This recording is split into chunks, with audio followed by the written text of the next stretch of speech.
Chapter 10. Extract from the Diary of Dr. Watson. So far I have been able to quote from the reports which I have forwarded during those early days to Sherlock Holmes. Now, however, I have arrived at a point in my narrative where I am compelled to abandon this method, and to trust once more to my recollections, aided by the diary which I kept at the time. A few extracts from the latter will carry me on to those scenes which are indelibly fixed in every detail upon my memory. I proceed, then, from the morning which followed our abortive chase of the convict and our other strange experiences upon the moor. October 16th.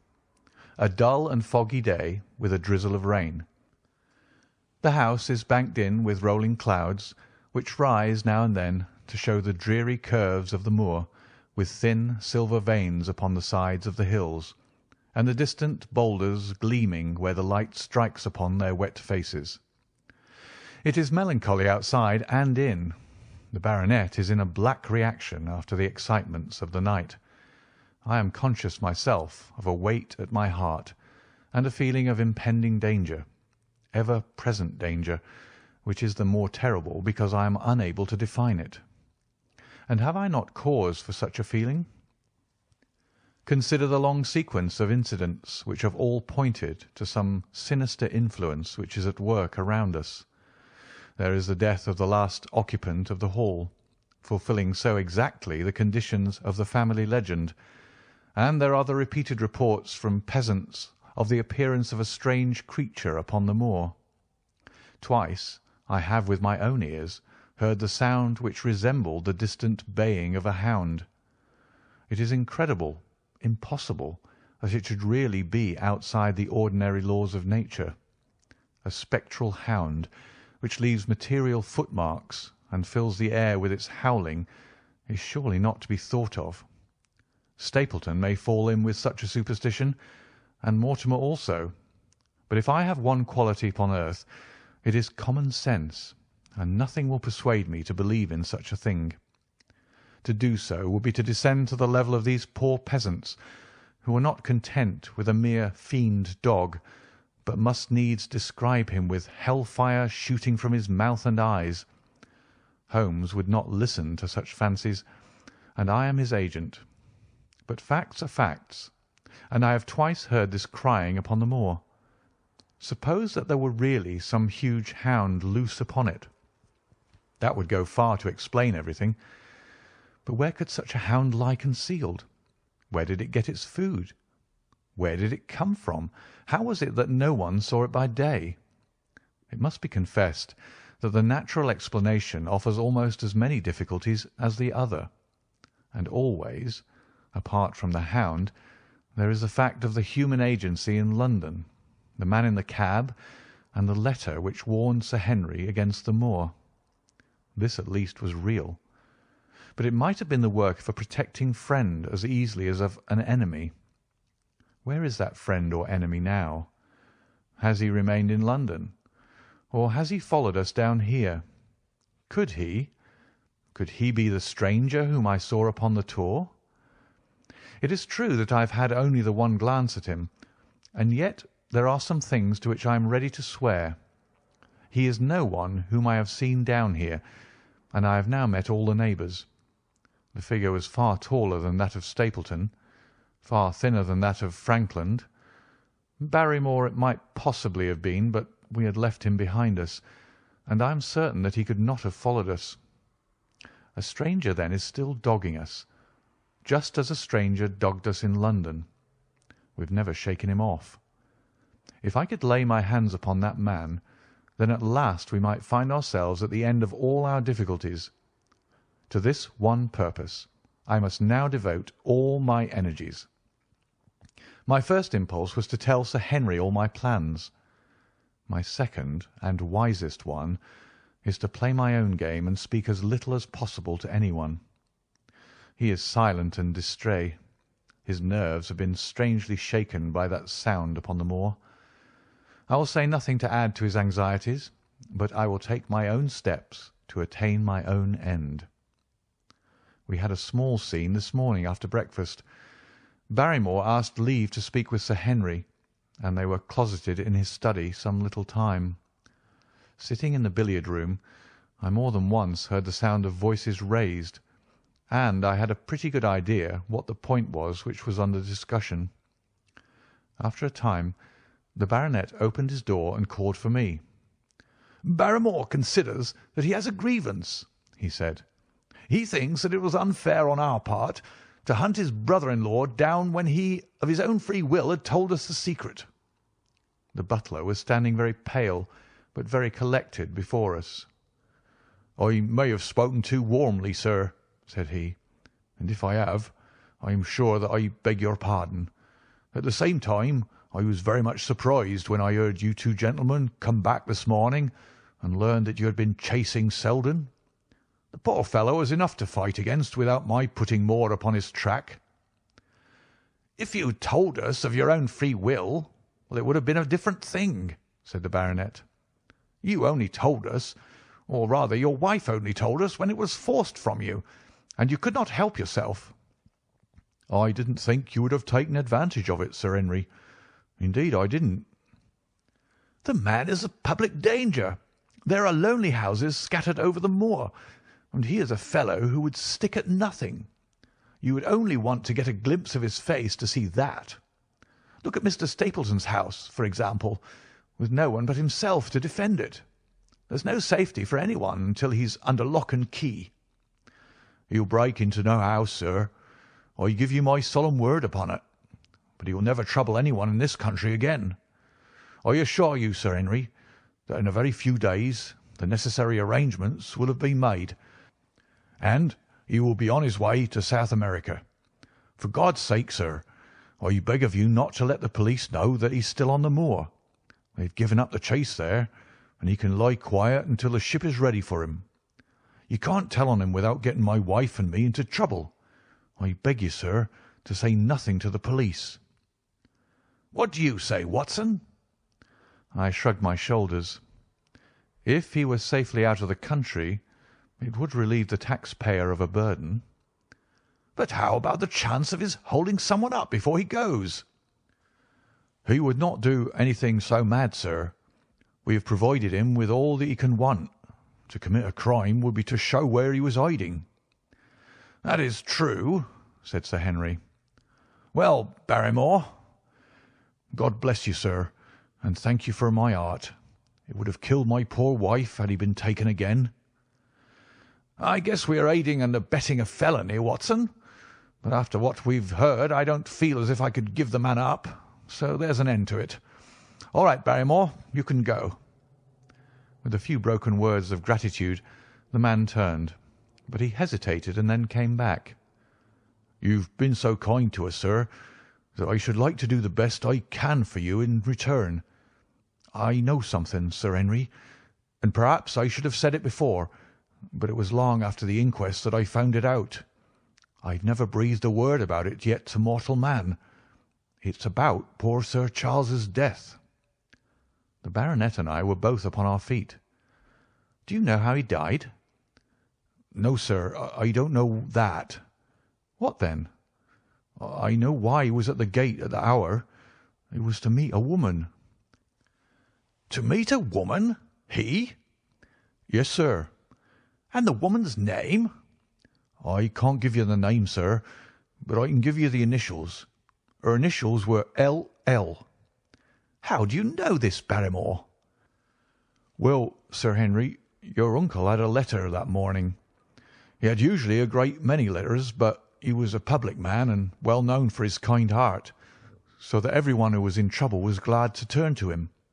But that morning, as it chanced, there was only this one letter, so I took the more notice of it. It was from Coombe Tracy, and it was addressed in a woman's hand." "Well?" "Well, sir, I thought no more of the matter, and never would have done that had it not been for my wife. Only a few weeks ago she was cleaning out Sir Charles's study. It had never been touched since his death, and she found the ashes of a burned letter in the back of the grate. The greater part of it was charred to pieces, but one little slip, the end of a page, hung together, and the writing could still be read, though it was grey on a black background. It seemed to us to be a postscript at the end of the letter, and it said, 'Please, please, as you are a gentleman, burn this letter and be at the gate by 10 o'clock.' Beneath it were signed the initials L.L. Have you got that slip?" "No, sir. It crumbled all to bits after we moved it." "Had Sir Charles received any other letters in the same writing?" "Well, sir, I took no particular notice of his letters. I should not have noticed this one, only it happened to come alone." "And you have no idea who L.L. is?" "No, sir, no more than you have. But I expect if we could lay our hands upon that lady, we should know more about Sir Charles's death." "I cannot understand, Barrymore, how you came to conceal this important information." "Well, sir, it was immediately after that our own trouble came to us. And then again, sir, we were both of us very fond of Sir Charles, as we well might be considering all he has done for us. To rake this up couldn't help our poor master, and it's well to go carefully when there's a lady in the case, even the best of us." "You thought it might injure his reputation?" "Well, sir, I thought no good could come of it. But now you've been kind to us, and I feel as if it would be treating you unfairly not to tell you all that I know about the matter." "Very good, Barrymore. You can go." When the butler had left us, Sir Henry turned to me. "Well, Watson, what do you think of this new light?" "It seems to leave the darkness rather blacker than before." "So I think. But if we can only trace L.L., it should clear up the whole business. We've gained that much. We know that there's someone who has the facts if we can only find her. What do you think we should do?" "Let Holmes know all about it at once. It'll give him the clue for which he has been seeking. I am much mistaken if it does not bring him down." I went at once to my room and drew up my report of the morning's conversation for Holmes.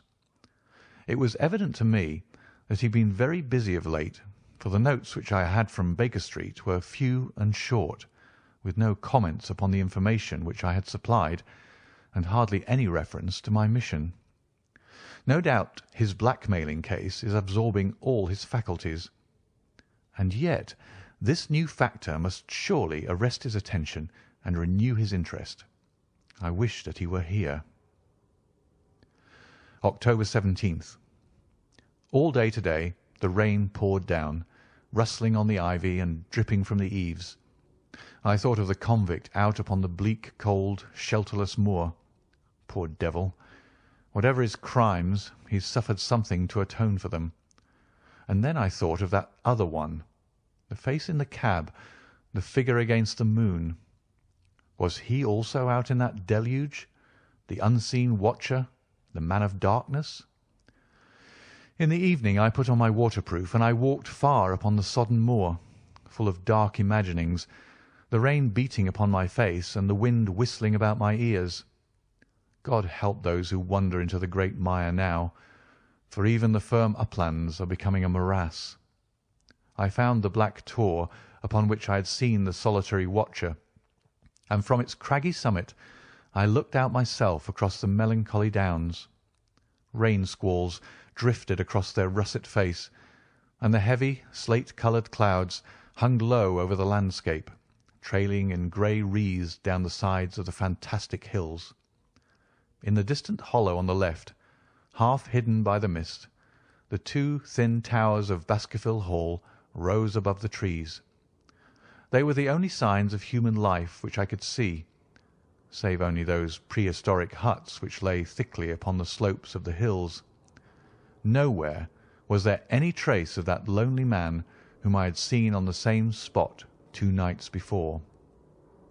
As I walked back I was overtaken by Dr. Mortimer, driving in his dog-cart over a rough moorland track which led from the outlying farmhouse of Foulmire. He has been very attentive to us, and hardly a day has passed that he has not called at the Hall to see how we are getting on. He insisted upon my climbing into his dog-cart, and he gave me a lift homeward. I found him much troubled over the disappearance of his little spaniel. It had wandered on to the moor and had never come back. I gave him such consolation as I might, but I thought of the pony on the Grimpen Mire, and I do not fancy that he will see his little dog again. "By the way, Mortimer," said I, as we jolted along the rough road, "I suppose there are few people living within driving distance of this whom you do not know?" "Hardly any, I think." "Can you, then, tell me the name of any woman whose initials are L.L.?" He thought for a few minutes. "No," said he. "There are a few gipsies and labouring folk for whom I can't answer, but among the farmers or gentry there is no one whose initials are those. Wait a bit, though," he added after a pause. "There is Laura Lyons. Her initials are L.L., but she lives in Coombe Tracey." "Who is she?" I asked. "She is Franklin's daughter." "What, old Franklin the Crank?" "Exactly. She married an artist named Lyons, who came sketching on the moor. He proved to be a blackguard and deserted her. The fault, from what I hear, may not have been entirely on one side. Her father refused to have anything to do with her because she had married without his consent, and perhaps for one or two other reasons as well. So between the old sinner and the young one, the girl has had a pretty bad time." "How does she live?" "I fancy old Franklin allows her a pittance, but it cannot be more, for his own affairs are considerably involved. Whatever she may have deserved, one could not allow her to go hopelessly to the bad. Her story got about, and several of the people here did something to enable her to earn an honest living. Stapleton did for one, and Sir Charles for another. I gave a trifle myself. It was to set her up in a typewriting business."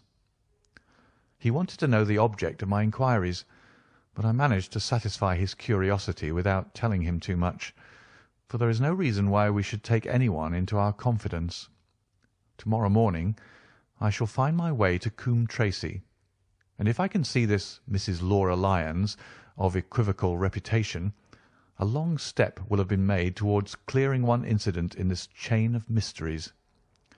I am certainly developing the wisdom of the serpent, for when Mortimer pressed his questions to an inconvenient extent, I asked him casually to what type Franklin's skull belonged, and so heard nothing but craniology for the rest of our drive. I have not lived for years with Sherlock Holmes for nothing. I have only one other incident to record upon this tempestuous and melancholy day.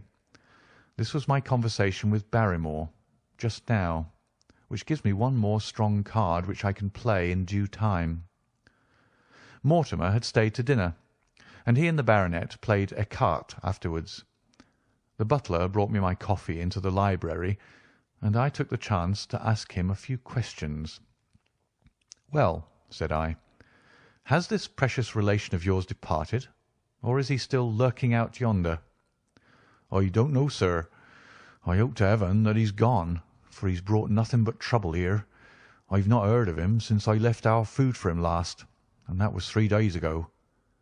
"Did you see him then?" "No, sir, but the food was gone when next I went that way." "Then he was certainly there?" "So you would think, sir, unless it was the other man who took it."